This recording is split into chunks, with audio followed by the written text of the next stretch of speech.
Hi, this is Glenn Pasch, and you're listening to the Dealer Playbook podcast. You're dialed in to the Dealer Playbook podcast, where it's all about winning auto dealer strategies that deliver proven results. And now your hosts, Robert Weissman and Michael Cirillo. All right, and we are here with somebody that I truly do respect, somebody that I looked up to for such a long time in the automotive space, somebody who probably doesn't even know it, but has silently encouraged me to put myself out there and bring myself out of obscurity, somebody whose writings I enjoy to read, and somebody who is an incredible trainer. He's a speaker, writer, coach. He's an operations strategist and a customer service fanatic. He also happens to be the CEO of PCG Digital Marketing and a partner of PCG Consulting, and he works with his clients to develop new strategies that will enable their business to become more efficient and profitable. Today, I'm joined with the man himself, Mr. Glenn Pasch. Glenn, thanks for being on the show with me today. Well, thank you so much, Michael. That's very kind of you, and I have sort of a very uncomfortable humbleness on this side. Usually, I like that. I appreciate the feedback. It's just, Well, I mean, when I was first coming into the business, and kind of pulling myself out of obscurity, so to speak, I always thought, man, how can I catch up to this guy? And there were just a list of guys that were, who I consider the movers and the shakers. And you were always on that list, and your brother Brian and a few others. And so it's humbling for me to be able to have the opportunity to, call you a friend and have you on the show today. I appreciate that. Thank you very much. So you and I were just together in North Carolina at the Unfair Advantage Mastermind Group, Tracy Meyer and Troy Springs event. And I had the privilege of hearing you speak. It was a bonus session, something that they do for attendees. And you spoke on a topic that really, really resonates with me because, it's something that there isn't. Well, I don't think there's any of. I mean, there's a little bit of this, but not enough. You spoke on the topic of, unifying the marketing efforts of a dealership and what kind of an impact that can have on, profitability, return on investment, strategies, processes. So I kind of want to turn this over to you and say, first of all, for those listening in, what do you mean by unifying marketing efforts? Okay, what I've seen over the last few years and PCG Digital Marketing, we're an agency, so dealers bring us on when they want more online visibility, and so they focus, drive more traffic to my website, maximize my AdWords spend, help me with social media, the whole online presence. The problem was that they would sort of box us in a corner, saying that, well, you're my online person. And although we may have seen something that was happening from their what we'll call traditional, or I'll use the word offline marketing, but traditional marketing or even processes in the dealership, we didn't have a voice because you're the digital guys, go over there in the corner. Right. But what I kept seeing more and more was this disconnect between the amount of money. I mean, just stopping for a moment and saying most dealers are spending, on the low end, $10,000 up towards, we've seen $90,000, $100,000 a month across all marketing, be it traditional, online. And the problem is that nobody's talking to each other. So they hire this vendor to handle their traditional spend, go buy my radio, TV, print, and that might even be disconnected. But let's just say we have one agency doing that. They hire someone else to handle their SEO for their website. Maybe they hire a different person to handle their paid search. I have a social media person. Now I have someone coming in to do road to the sale training or a lead handling process, and my email templates are going out and my phone scripts. The problem is nobody amongst those vendors are talking to each other. And the dealer is almost afraid, and I don't like using that word, but that's the best word to be, is that afraid to put their foot down and say, all right, stop. All of you need to sit at the table and listen to me. This is what my message as a dealer is. This is how I want to be seen as a business, and I need each of you to use your skill in what you're doing to help push that message out there, but you got to work together. So whatever you're doing offline, if I'm running a TV commercial or a print campaign that is offering a certain special and has a certain look and feel, well, can a consumer, when they go to the website, can they see that same look, feel, same offer, or is it not even there? Right. And then let's assume it is there. But when they walk onto the dealership lot, is there anything on site that is going to tell me, yep, this is the right place, or is it not visible as well? And so now the consumer is starting to get a little doubt to say, was this the right place? And is this where I'm going? Or if they're not showing it to me, are they hiding something else? Seeds of doubt. So unifying this across all marketing channels, especially on site, are we making it easier for the consumer when they're finally doing that research and locking on and giving your dealership the opportunity to engage, and we're bringing them to the website and we're bringing them to the phone, or we're connecting to them through email, or we're walking into the dealership? Is there a consistent message that they see, hear, and experience when they interact with your dealership? And I mean, the thing I'm thinking about as you're saying all of this is you really see it in other industries pretty prominently. I mean, you'd never see a Walmart commercial or a Target commercial that has different messaging per se to the print ad or the flyer that they have. And then when you go in store, you see that same messaging, kind of throughout the store. And so it really kind of adds to this experience of, oh, okay, maybe the television commercial was my awareness.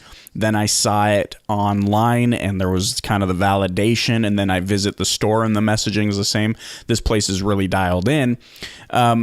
We're not seeing that with dealerships, but can you share any examples of dealerships who are seeing an impact on their marketing efforts and kind of unifying them that you've worked with? Sure. I mean, we've seen dealers where there are very few agencies out there that are going to be really able to master this traditional online on-site. There's always one of those pieces out. You may find an agency that does the traditional print and online, but they're not on-site helping you implement that. Now, they may, one company that we know that does a very good job of that is Tier 10. Mm-hmm. Because you'll see Tier 10 marketing, they will do the traditional, they will do the online, and then they'll send things like the brochures and the rearview mirror, the hangers there, and right. Door hangers and things like that. And there is a consistent theme and look, and so they do a very good job of that.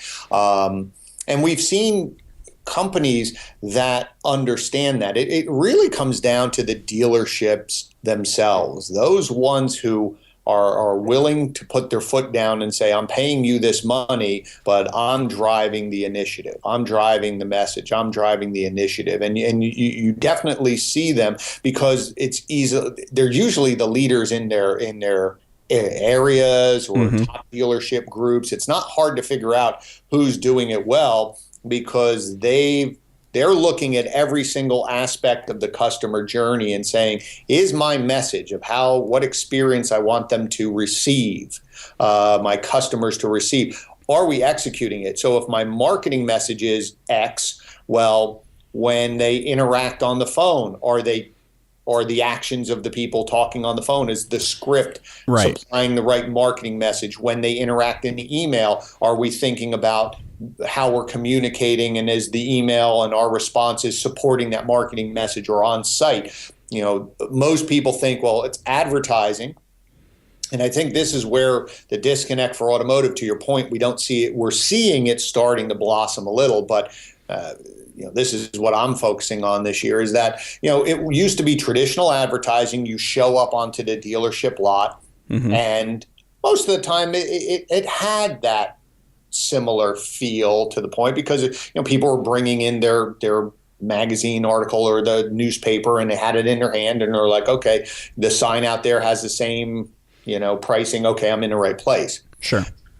But things have changed. That was the time frame that consumers needed to go to the dealership to get information about cars outside of the gearheads, I'll call them, the people who loved cars and read the magazines. And the 90% of most consumers pre-internet had to go to the dealership. The dealership held all the cards, held all the information. And so consumers felt a little off, but they still went in and, this is the place. Right. Now with the internet, that's reversed.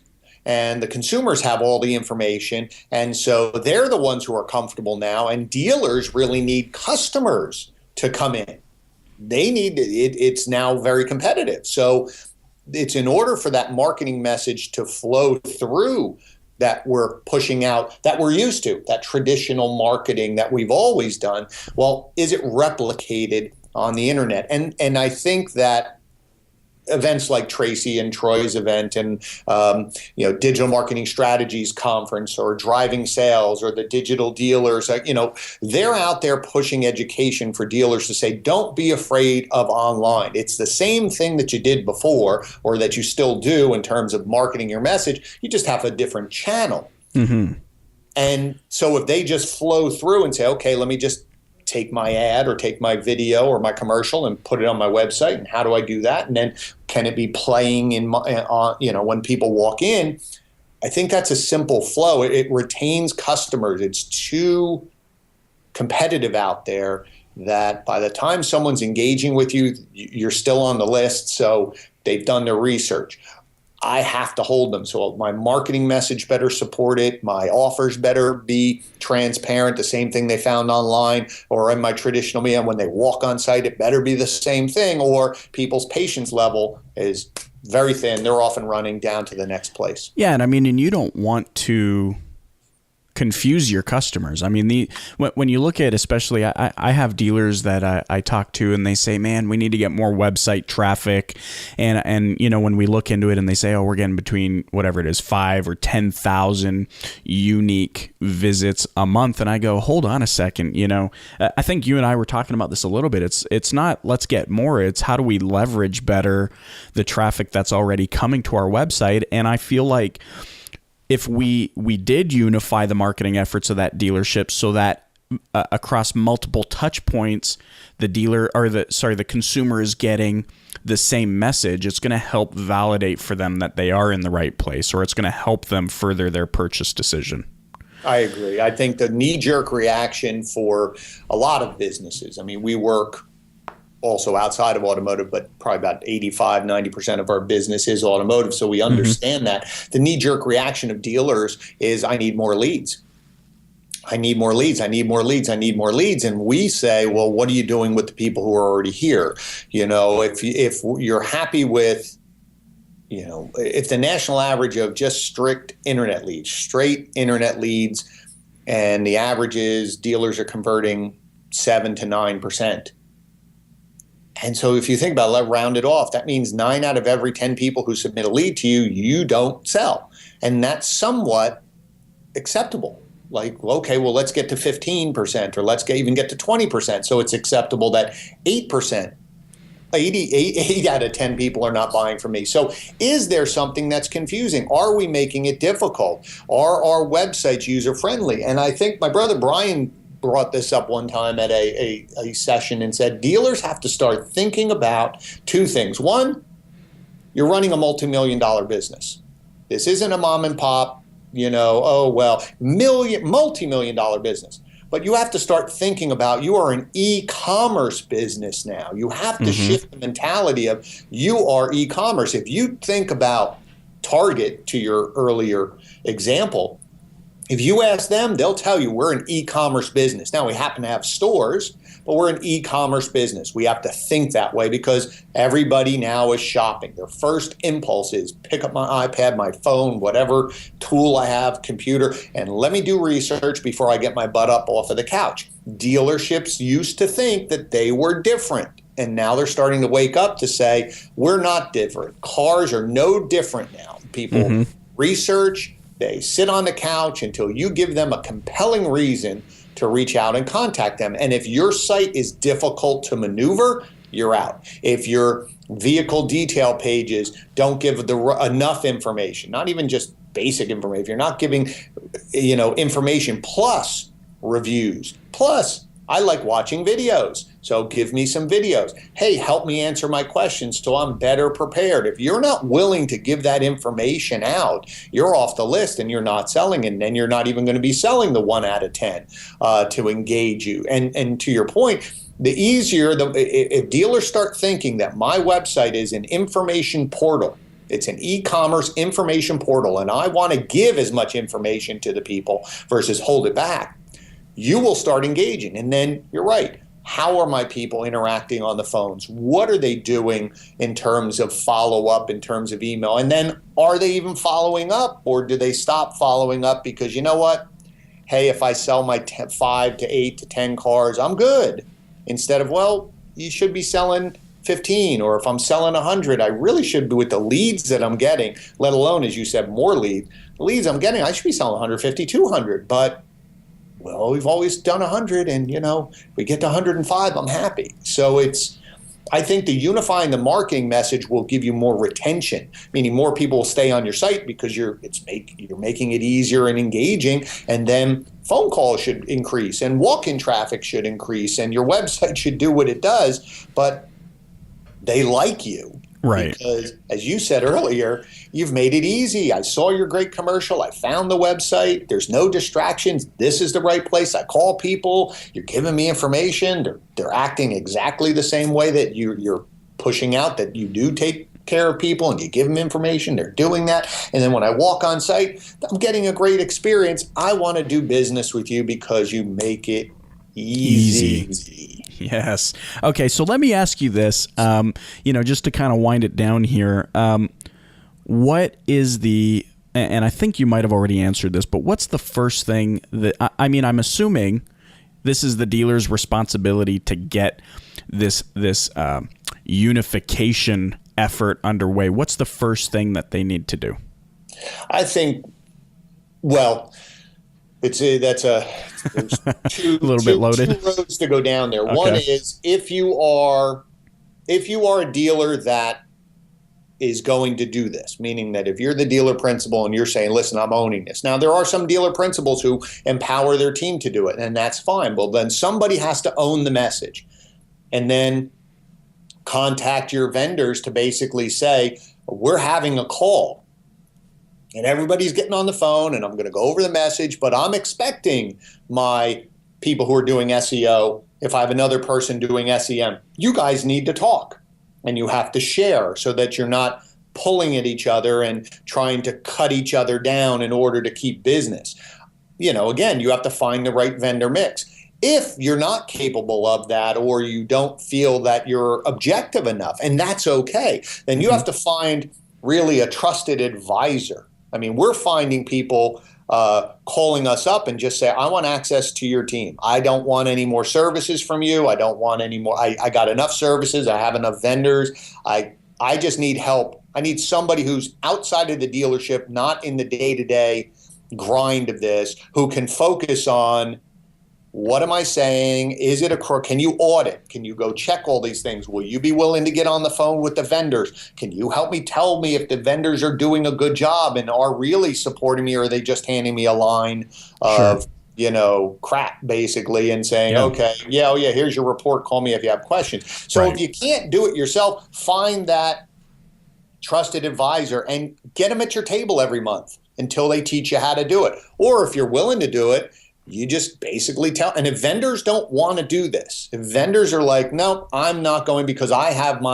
want to share my secret Google recipe of doing that. What that basically is crap. Run from them. Yeah, run. Get out. Seriously, because if nobody's willing to share, we have no problem calling people up. We have people who call us up. I have no problem. And any vendor worth their salt is going to be, okay, let's work together, at least understanding the keywords you're bidding on, or understand the message, or, hey, if you built that video, send it to me, or do me a favor, send me a copy of the ad that you did so I can get the right lettering, coloring, whatever. And then as we build our landing page, it looks similar to that. It's not going into back end and learning everybody's secrets, but it's just sharing resources, ultimately for the dealer and their success, not, oh, well, if I badmouth the SCM person, I'm going to pick up new business from you. That should not be the focus. Well, and I think, this is so incredible. And, for those of you listening in, you need to be focused on this. I mean, everything that Glenn's talking about, aside from how to get this going, this serves as an incredible accountability mechanism for all of your vendors. And like Glenn said, seriously, I mean, me being a vendor myself, if your vendors are not willing to work inside of this model, and if you can't understand or they can't understand how it's going to help you drive more business, move more metal, then you need to run away from that's basically the vendor putting in their resignation. In my opinion, it's not going to help you. So look for transparency. Like Glenn said, right? You need to look for vendors that can work together, that can share resources, and that are comfortable having open exchanges between one another for your benefit. Glenn, thank you so much for being on the show. How can those listening in get in touch with you? You can go to our website, pcgdigitalmarketing.com. You can find me on Twitter at Glenn Pasch.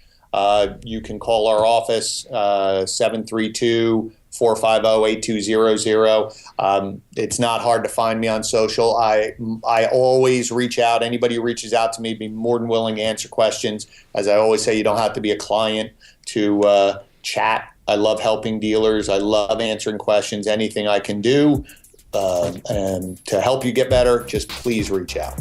Love it. And you know what? Stay tuned for the show notes, www.thedealerplaybook.com, where we will include links to everywhere that you can get in touch with Glenn. Again, Glenn, thank you so much. Appreciate you being on today.